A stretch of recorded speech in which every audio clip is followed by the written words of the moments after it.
L'Inter va su Alvaro Morata, può essere lui il primo colpo in attacco dopo l'esplosione del caso Lukaku e l'interruzione della trattativa per l'attaccante belga che per il momento rimane al Chelsea. Tra tanti nomi che sono stati accostati all'Inter in queste ore, la dirigenza nerazzurra sembra aver deciso di provare a chiudere in tempi brevi l'acquisto dell'attaccante spagnolo o almeno di provare a portare fino in fondo i contatti per esplorare questa possibilità. Classe 1992 ha quindi un anno in più rispetto a Lukaku. Ci sono dei contatti in corso proprio in questi minuti con l'Atletico Madrid che chiede circa 20 milioni di euro per il cartellino del calciatore. Di fatto la cifra di questa famosa clausola rescissoria presente nel contratto. L'Inter prova ad aprire le trattative ad una cifra più bassa, attorno ai 15 milioni di euro. Nel frattempo alla Roma c'è Mourinho che soprattutto lo vorrebbe quasi a tutti i costi di fatto, ma dopo l'ultimo incontro che c'è stato tra le parti la pista giallorossa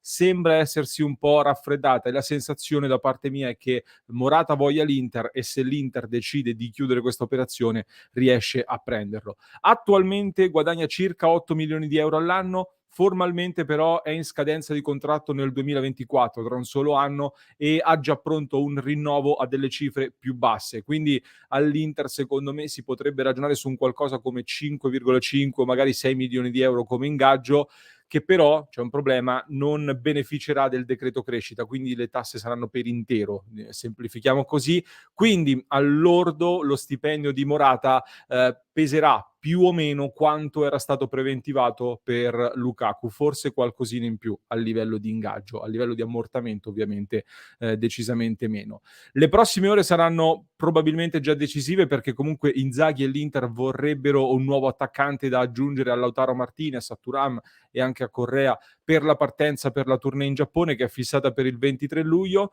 Queste sono quindi le notizie allo stato attuale delle cose e il punto della situazione. A livello di caratteristiche però, andiamo più in profondità. Che giocatore è Morata e soprattutto sarebbe un buon colpo per l'Inter oppure no? Ne parliamo nella nostra analisi di oggi in questo nostro nuovo episodio e quindi amiche ed amici passioni interisti ben ritrovati. Innanzitutto vi chiedo subito un bel click sul tasto mi piace e iscrizione al canale se non l'avete ancora fatto. Mi raccomando, abbiamo visto che oltre il 61% degli spettatori e delle spettatrici che guardano i nostri video non sono iscritti al canale. Mi raccomando, iscrivetevi, è importante per sostenerci in maniera gratuita e continuare a far crescere il progetto Passione Inter insieme a tutti voi. Alvaro Morata, vi dicevo, lo anticipavo già nella diretta di domenica in realtà, se vi ricordate, se c'eravate, è una scelta che francamente non mi sorprende perché è proprio il tipo di colpo che ti aspetti dall'Inter di Marotta e di Inzaghi, soprattutto in questo momento. Un attaccante pronto subito, di grande esperienza internazionale, anche con la nazionale spagnola ha più di 60 presenze e ha vestito anche la fascia da capitano, è abituato alle notti di Champions e diciamo come tipo di giocatore si può incastrare bene con lo stile di Inzaghi, ma bisogna fare poi alcune precisazioni secondo me. Che tipo di giocatore è allora? Devo dire innanzitutto è un attaccante dal mio punto di vista di qualità indiscutibile e indiscussa. È un giocatore di grande qualità, praticamente ambidestro, capace di calciare sia di potenza che di precisione, è molto reattivo, molto bravo negli spazi stretti, mi piace molto soprattutto nel primo controllo, ma quando può ama molto anche condurre il pallone, quindi andare anche con qualità palla al piede. Prima di tutto, però, la cosa che balza all'occhio, secondo me, è che siamo di fronte ad un giocatore che ama giocare negli spazi aperti, in grandi spazi, in un calcio verticale. Lui è l'uomo che cerca sempre di dare più profondità, più respiro alla manovra, sia partendo palla al piede che ricevendo sulla corsa. È un centravanti di sicuro però molto diverso da Edin Dzeko, anche se tra quelli che l'Inter ha a disposizione ora è quello che vagamente magari gli somiglia di più. Dzeko però era più un regista offensivo puro, in grado anche di stoppare il pallone e far salire la squadra. Morata quando gioca invece, quando viene anche incontro, è fulmineo, diciamo così, nel senso che o fa la sponda di prima e si butta nello spazio, oppure la stoppa per girarsi e volare dritto in porta. Se vi guardate dei video su YouTube o se lo conoscete già, immagino che la maggior parte delle volte lo vedrete fare queste cose qua. Oltre a questo aggiungiamoci tanti colpi di testa, perché Morata sui colpi di di testa è veramente molto forte. Questa cosa secondo me è sottovalutata, questa sua abilità.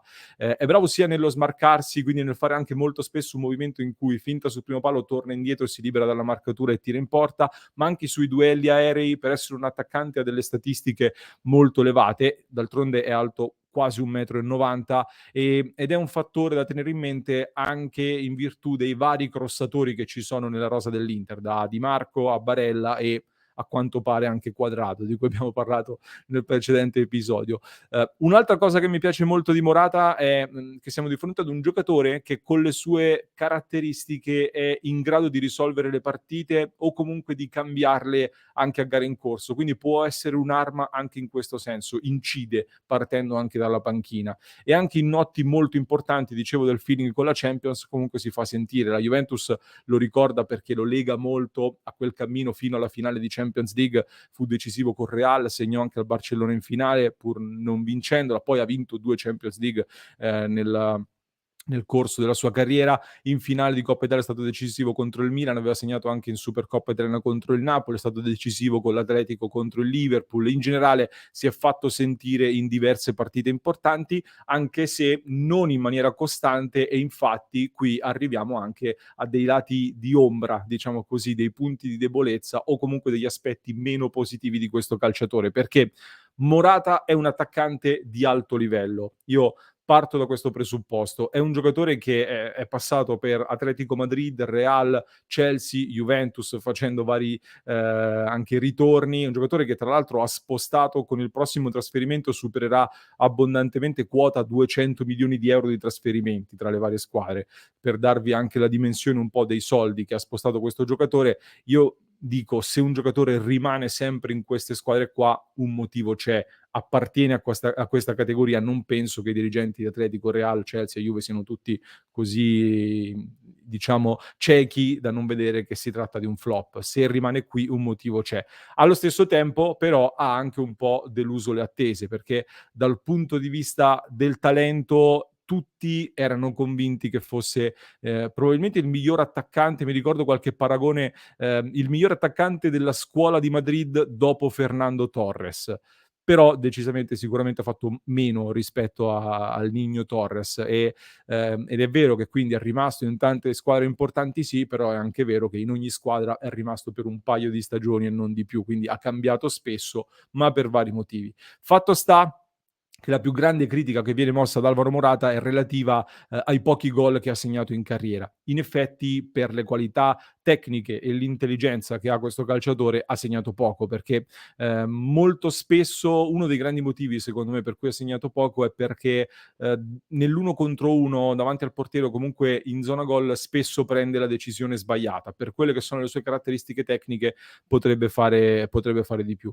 Un'altra motivazione, secondo me, è perché poi parte molto spesso, se non sempre, da lontano. È inevitabile, secondo me, che poi possa mancare un pochino di lucidità nei momenti più caldi. Vi do un numero che secondo me indica ancora di più questa cosa. In area di rigore avversaria, Morata nell'ultimo anno solare ha toccato 4,72 palloni a partita. Tra l'altro nella prima parte di stagione questo dato era più basso, poi si è alzato nella seconda parte, ed è un numero decisamente sotto la media degli attaccanti in Europa. Quindi rispetto alla media degli attaccanti lui è molto meno presente in area di rigore. Per quanto riguarda i gol, poi dicevo, in carriera non ha mai segnato più di 15 gol in un singolo campionato. Alla Juve 3 stagioni fa con Pirlo ne aveva raggiunti 20 in totale tra tutte le competizioni, segnando in tutte le competizioni che la Juve ha disputato.